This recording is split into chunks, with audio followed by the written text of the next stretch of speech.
Welcome, traveler. You've reached a place where the earth meets the sky, where clouds don't just drift, they linger, as if listening. This is the Hải Vân Pass, the Ocean Cloud Pass, a breathtaking road that snakes through Vietnam's mountains between Huế and Đà Nẵng. But behind the beauty lies something deeper, something older. For centuries, this mist-covered road has carried not just travelers and traders, but stories. Whispers of ghostly soldiers, cursed ruins, voices in the fog, and warnings passed from mouth to mouth. Never whistle on the pass. Never look back when the fog calls your name. Tonight, we travel not just through winding roads, but into the very heart of these mountain-born legends. So sit back, keep your headlights steady, and listen carefully. Because not everything that moves in the mist wants to stay forgotten.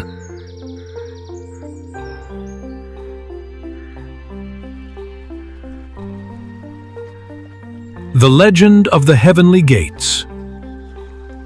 Along Vietnam's central coast, where the warm sea presses up against jagged mountain cliffs, there lies a pass that even the most seasoned drivers approach with reverence. It's called Hải Vân, the Ocean Cloud Pass, but among the elders in the nearby villages it is known by another name, the Heavenly Gates, a place where worlds brush against one another, where the boundary between life and something else is as thin as rice paper. It's said that this pass is more than just a road. It's a threshold, a crossing between mountain spirits and ocean gods.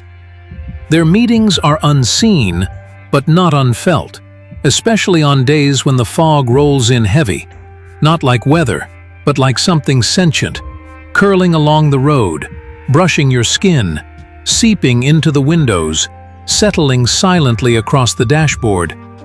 In those moments, the world feels suspended, and sometimes, if you listen closely, you can hear a whisper in the mist. Sometimes it speaks your name.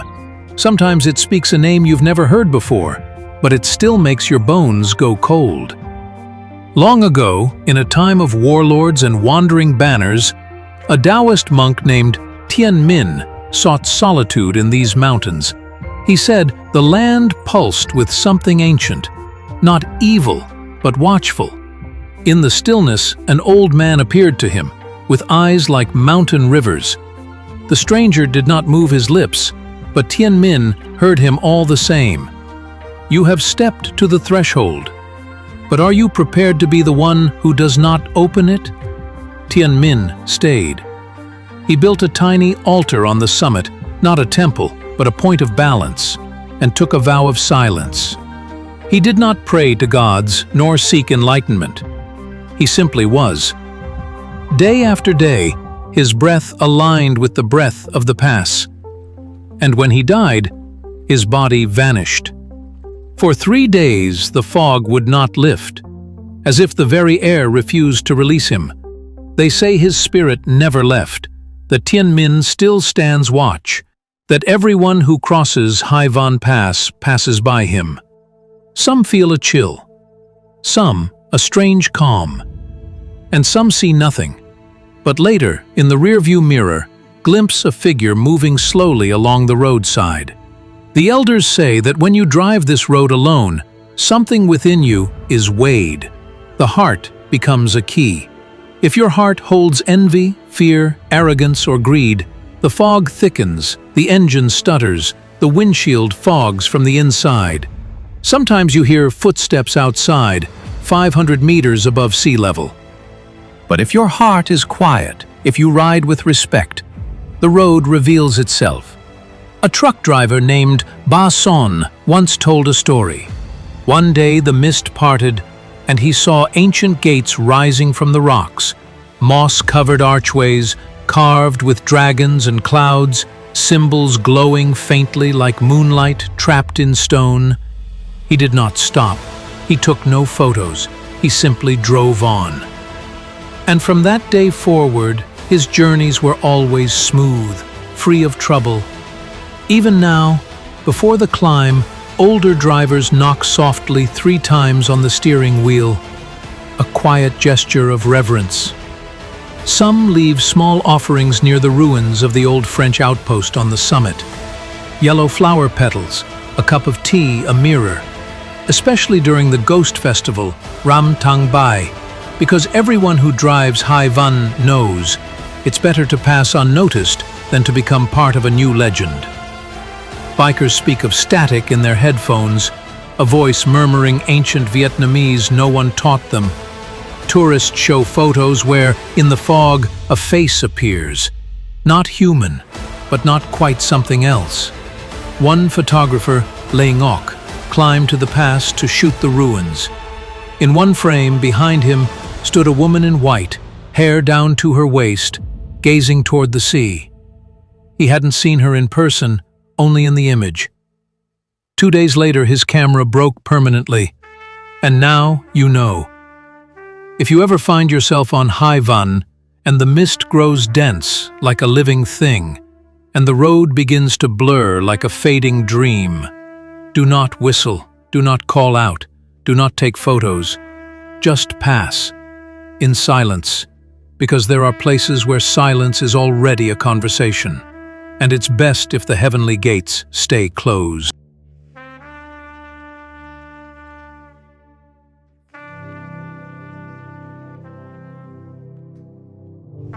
The road you must never whistle on. If you ever find yourself driving through the mountains of Vietnam, especially at night, especially where the fog hangs between the trees like a curtain between worlds, someone will likely tell you one simple rule: never whistle on the road. Not for fun, not out of boredom, not even to the rhythm of your favorite song. It doesn't matter how alone you think you are. Because if you whistle, something might whistle back. This is one of those stories told in hushed voices, usually at roadside tea stalls, with hands wrapped around warm cups and eyes staring off into nothing. And everyone who tells it says the same. This really happened. To a friend. Or to me. Or to someone who doesn't drive anymore. They say it happened somewhere near the top of the Hải Vân Pass, a place where an old French fort crumbles beneath the weight of time, where radios go quiet and headlights seem to dim inside the fog. A young driver named Hung was making one of his first solo hauls. He had just gotten his license, landed a real route, and felt that thrill of freedom. And, like many young men, he felt a bit invincible. It was late evening, the road was empty, windows down, the radio crackling like a lazy snake. At some point, to break the silence or maybe to shake off the nerves, Hung started to whistle. Quietly at first, then louder. Cheerfully. Long notes that echoed off the stone and into the mist, as if calling out to the mountains. A few seconds later, there came a whistle in reply. Sharp, clear, just around the bend. Mocking, almost. He froze. Thought maybe it was a trick of the wind, or another driver. But the road ahead was empty, wrapped in fog like cotton soaked in silence. He whistled again, and again the answer came, this time closer. He didn't know what to do, but something deep in his gut whispered, "Don't stop." He pressed on the gas. The fog thickened, and shapes began to shift along the roadside, not fully formed, not quite real, but aware, watching. After several tense minutes, he broke through onto a stretch of road bathed in light. He didn't look back, not once. The next morning, Hung told his story to an old mechanic, the kind of man who preps trucks more with instinct than with tools. The mechanic took off his cap, looked Hung dead in the eye and said, "You're lucky you didn't turn around, and luckier still that you didn't laugh." Hung never whistled again. Not on the road, not in the city, not even in the shower. Because according to some versions of the tale, if you whistle and a spirit hears you, it may start to follow you. Not quickly, not threateningly, just follow. And you may never truly feel alone again. Some drivers swear they've heard whistling on dash. He pulled over and stayed in his cab until dawn, paralyzed by something he couldn't explain.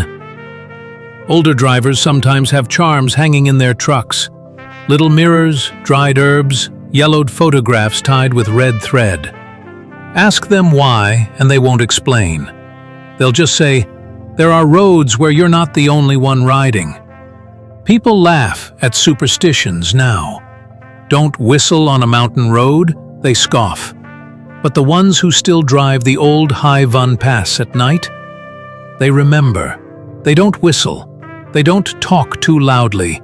And if the cab grows too quiet, they turn on the music, so they won't be the first to hear it.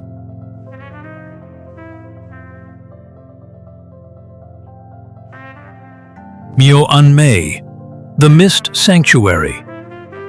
The Vietnamese say that where the fog lingers longer than it should, where it doesn't drift, it settles. Something ancient must be there. Not evil necessarily, but certainly not human. High in the mountains, where moss-laced footpaths twist beneath towering trees, hidden among the shifting clouds, there is a small, forgotten shrine. It does not appear on most maps, and those who know of it rarely speak its name aloud.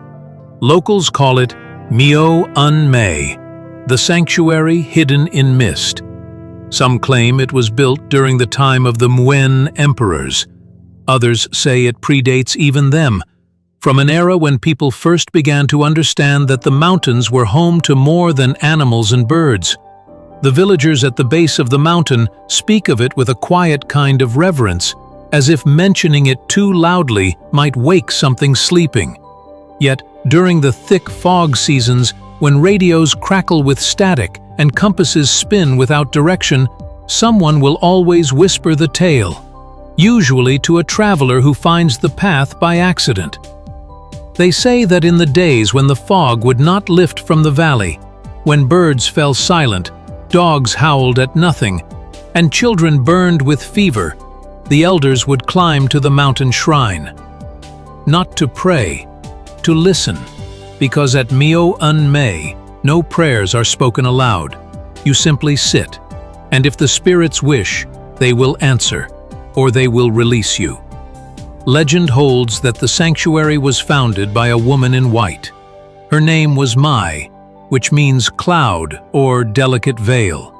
She was a healer who lived alone, yet everyone knew of her. It was said she could speak with the wind, and that her touch could draw pain from the body like thread from a wound. People didn't go to her because they understood her. They went because they sensed that she understood things no one else could hear. When she died, quietly, without witness, without funeral, a small stone altar appeared atop the mountain. No one built it. It simply was. And from then on, those who climbed there alone all said the same thing. There was no one there, but I wasn't alone. Over time, Muôn An Mê became less a temple and more a threshold, a meeting place between realms. It has no monks, no bells, no incense-heavy rituals, only a mossy stone platform, a small bowl of water that never dries, and walls cracked in spiral patterns that seem to grow deeper with every passing season. Sometimes, lost travelers stumble upon the shrine, and if they enter and remain until morning, they often dream of a voice speaking to them in the language of lost loved ones, and when they wake, the fog is gone, the trail home, clear, as if someone had gently swept the path just for them. One story tells of a soldier who deserted his camp during wartime. Fleeing into the mountains, wounded and delirious, he found the sanctuary and collapsed inside. He slept there for 3 days. On the 4th night, he dreamt of a woman in white, who told him, "You may leave now. But remember, debts between worlds are always repaid." He returned to his village, married, had 2 children. But every autumn, for the rest of his life, he climbed back to the mountain and left at the foot of the shrine a handful of salt and a cup of tea. Today, Muôn An Mê cannot be found by GPS. Even satellite maps lose clarity in that region. And if you ever hear a local say, "The mist won't lift, someone must be calling," they're speaking of the sanctuary, of the place where the sky touches the earth, and the spirits are not of the past, but a living breath of the mountain itself. And if you ever find yourself there, don't whistle, don't take pictures, just be still. And maybe, if you truly listen, the mist will answer you in kind.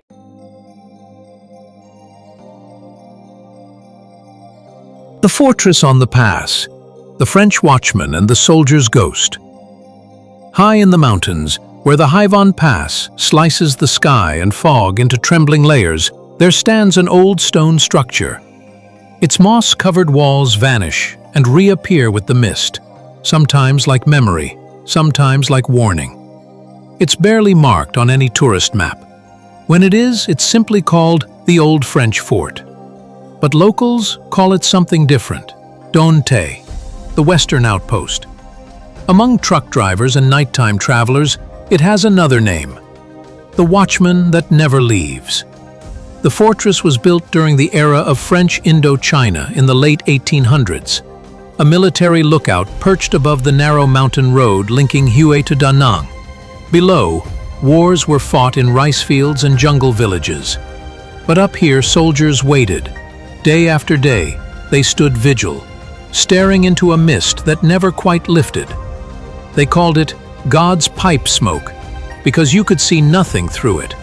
But something always seemed to be watching.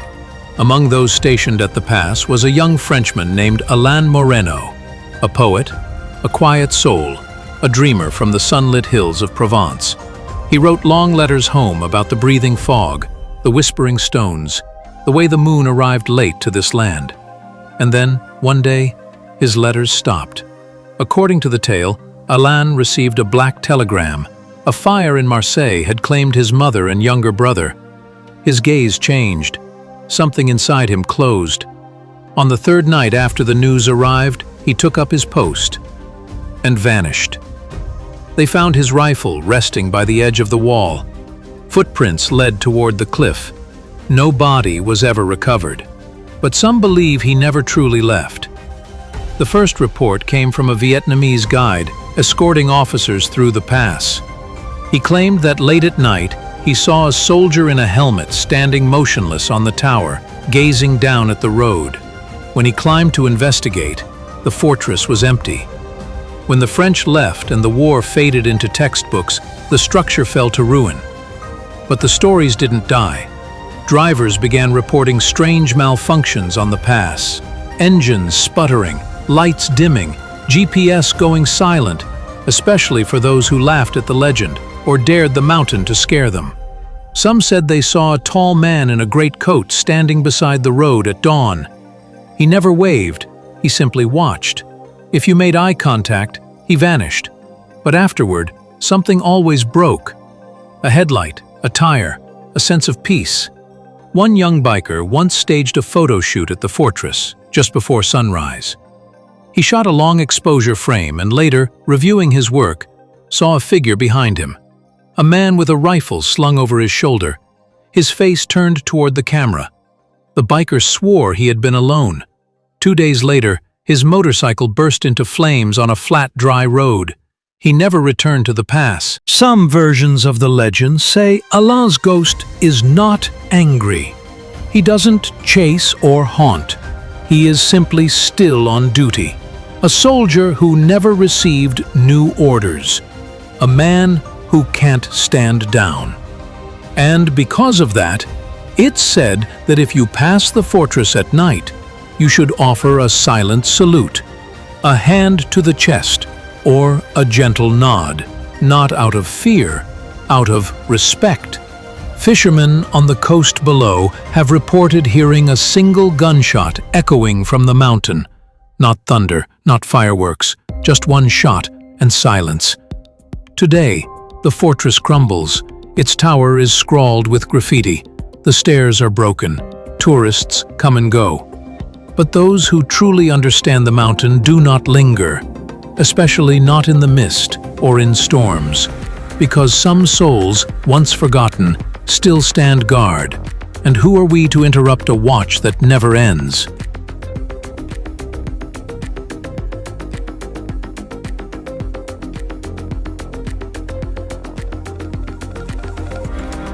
Friends, subscribe to the Hop Coast channel so that you don't miss other mystical stories that permeate the ancient streets of Vietnam.